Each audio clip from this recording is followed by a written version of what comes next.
పెద్దలు గౌరవనీయులు పవన్ కళ్యాణ్ గారిని మాట్లాడవలసిందిగా కోరుతున్నాను.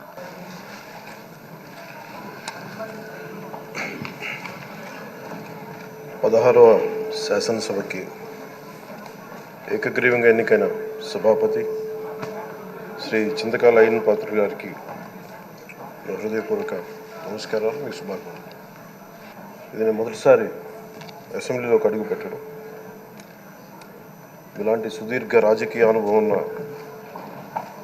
దాదాపు 7 సార్లు ఎమ్మెల్యేగాను, ఒకసారి పార్లమెంట్లో అడుగుపెట్టిన మీకు, Panchayati Raj, technical education, forest, R&B అనేక మంత్రిత్వ శాఖల్ని సమర్థవంతంగా నిర్వహించిన మీకు ఈ సభాధ్యక్షుడు, ఈ స్పీకర్ స్థానంలో కూర్చోవడం నాకు చాలా ఆనందంగా ఉంది.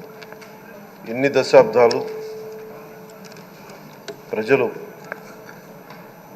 రాజకీయ జీవనంలో, ఎన్ని దశాబ్దాలు ప్రజలు మీ వాడి వేడి చూశారు. మీకు కోపం వస్తే ఋషికొండను చెక్కినట్టు ప్రత్యర్థులకి పదునైన ఉత్తరాంధ్ర యాసలో గుండు కొట్టేస్తారు. ఒకటే బాధేస్తా ఉంది సార్, ఇకపైన మీకు తిట్టే అవకాశం లేకపోవడం. కానీ ఇక మీద సభలో ఎవరు తిడుతున్నా దాన్ని ఆఫ్ చేసే బాధ్యత మీ చేతిలోనే ఉంది. మీరే మైక్ ఆఫ్ చేయాలి. అంటే మా చిన్నప్పుడు నేను చూసేవాడు, ఒకసారి అల్లరి చేసే అబ్బాయిని క్లాస్ లీడర్ చేసేవాడు చిన్నప్పుడు మా స్కూల్లో.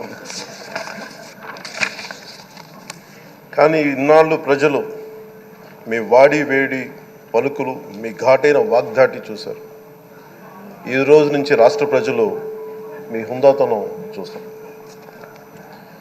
డిబేట్స్ వెనకాల దాక్కుని సంస్కారహీనమైన భాషలని, భావాలని రకరకాల మాధ్యాల్లో విరజిమ్ముతూ ఉంటారు. దాని నియంత్రణ మీ ఆధ్వర్యంలో ఇక్కడి నుంచే మొదలవ్వాలి. ఇందాక సభానాయకులు గౌరవ ముఖ్యమంత్రి శ్రీ చంద్రబాబు నాయుడు గారు చెప్తారు, ఆడబిడ్డలు ఏ విధంగా నలిగిపోయారు ఈ రాష్ట్రంలో గత 5 సంవత్సరాల్లో. చిన్న లేదు, పెద్ద లేదు, ఎవరని లేదు. ఎవరన్నా సరే ఒక మాట మాట్లాడితే వాళ్ళు వ్యక్తిగతంగా దూషణ, సోషల్ మీడియాలో వాళ్ళని క్యారెక్టర్ అసాసినేట్ చేయటం, వాళ్ళు పెద్ద నాయకులు కావచ్చు, కార్యకర్తలు కావచ్చు, లేదా వాళ్ళకి ఎదురు తిరిగి ఒక ఒపీనియన్ చెప్పి ఎవరైనా సగటు మనిషి కూడా కావచ్చు, అది ఇక్కడితో ఈ రోజు నుంచి ఆగిపోవాలి అధ్యక్ష. అది మీ ఆధ్వర్యంలోనే మొదలవ్వాలి. గత ప్రభుత్వం తాలూకు సభ జరిగిన విధానం చూస్తే ఈ వ్యక్తిగత దూషణ ఇవన్నీ చాలా ఇబ్బంది పెట్టే ప్రజలు. ఈ రోజున వాళ్ళకి 11 సీట్లకు పరిమితం అయ్యారు, ఈరోజు లేరు, ధైర్యం లేదు వాళ్ళకి. విజయాన్ని తీసుకోగలిగారు కానీ ఓటమిని కూడా ధైర్యంగా కూర్చుకునే వాళ్ళకి స్థాయి లేదు, వాళ్ళకి పారిపోయారు ఇక్కడి నుంచి. భావంలో ఉండే తీవ్రత భాషలో ఉండాల్సిన అవసరం లేదు. భాష మనుషుల్ని కలపడానికి కానీ విడగొట్టడానికి కాదు.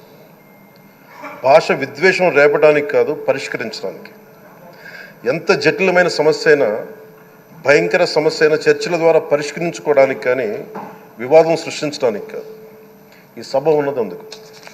కానీ మనం చూసింది వాళ్ళ దగ్గర నుంచి బూతులతోటి, వ్యక్తిగత దోషులతోటి రాష్ట్ర పురోభివృద్ధిని ఆపేశారు.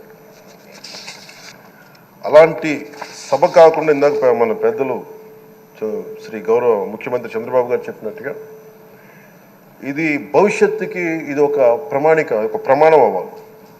2047 వరకు ఇంత అద్భుతమైన స్థానంలో మనకి ఆంధ్రప్రదేశ్ తెలుగు జాతి ఉన్నత స్థాయికి వెళ్ళాలంటే ఈరోజు మనం వేసే ప్రతి అడుగు అది భవిష్యత్ తరాలకు ఒక నిర్దేశక, ఒక టచ్ స్టోన్గా ఉండిపోవాలి, గిట్ రాయిగా ఉండిపోవాలి. ఈ రోజున ఈ సభలో ఉన్న గౌరవ సభ్యులందరూ చట్టాలు చేయడానికి ఉన్నారు, చట్టాలు ఉల్లంఘించడానికి కాదు. విభేదించడం అంటే ద్వేషించడం కాదు, వాదించడం అంటే కొట్టుకోవడం కాదు. ఇవన్నీ విభేదించడం, వాదించడం ఇవన్నీ ప్రజాస్వామ్యానికి చాలా మౌలికమైన పునాదులు. ఆంధ్రప్రదేశ్ ఆవిర్భావం జరిగి అసలు భాషా ప్రయుక్త రాష్ట్రాల ఆవిర్భావమే మన ఆంధ్ర రాజ్యంతో మొదలైంది.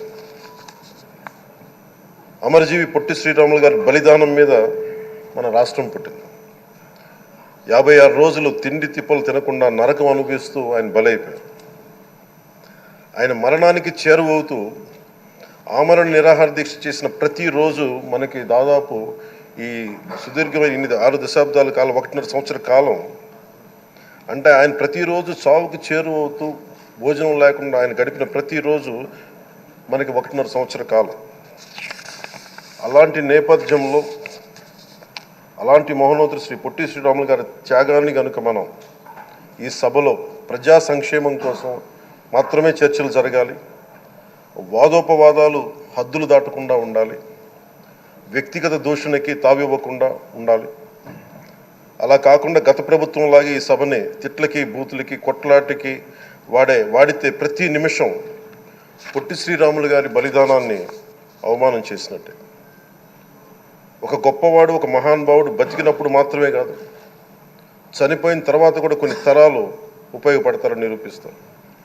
అలాంటి కోవకు చెందిన మహానుభావులు ఆంధ్ర రాష్ట్ర సృష్టికర్త, భాషా ప్రయుక్త రాష్ట్రాలకు శ్రీకారం చుట్టిన ద్రష్ట, అమరజీవి శ్రీ పొట్టి శ్రీరాములు గారి స్మృతిలో ఒక విలువలతో కూడిన ఒక సత్సాంప్రదాయాన్ని తెరలేపుతూ మీ ఆధ్వర్యంలో ఈ సభ జరగాలని, ఈ 5 ఏళ్ల ప్రజాప్రస్థానంలో ఈ విలువైన 5 ఏళ్ళు రాబోయే తరానికి గొప్ప భవిష్యత్తునిచ్చేలా, అన్నం పెట్టే రైతుకి, కౌలు చేసుకునే రైతుకి, రైతు కూలీకి అండగా ఉండేలా, మహిళలకి భద్రతతో పాటు ఉన్నత స్థాయికి ఎదిగేలా, ప్రభుత్వ ఉద్యోగులకి భద్రత కల్పించేలా, పశువు పక్షి ప్రకృతి సర్వజనులందరికీ కూడా మతాలకి ప్రాంతాలకి అతీతంగా సుభిక్షంగా అభివృద్ధి పదంలో ఆంధ్రప్రదేశ్, ఆంధ్ర రాజ్యం అద్భుతమైన ప్రగతి సాధించేలా ఈ చర్చలు సాగాలని కోరుకుంటూ, సభాపతి అయ్యన్న పాత్రుడి గారికి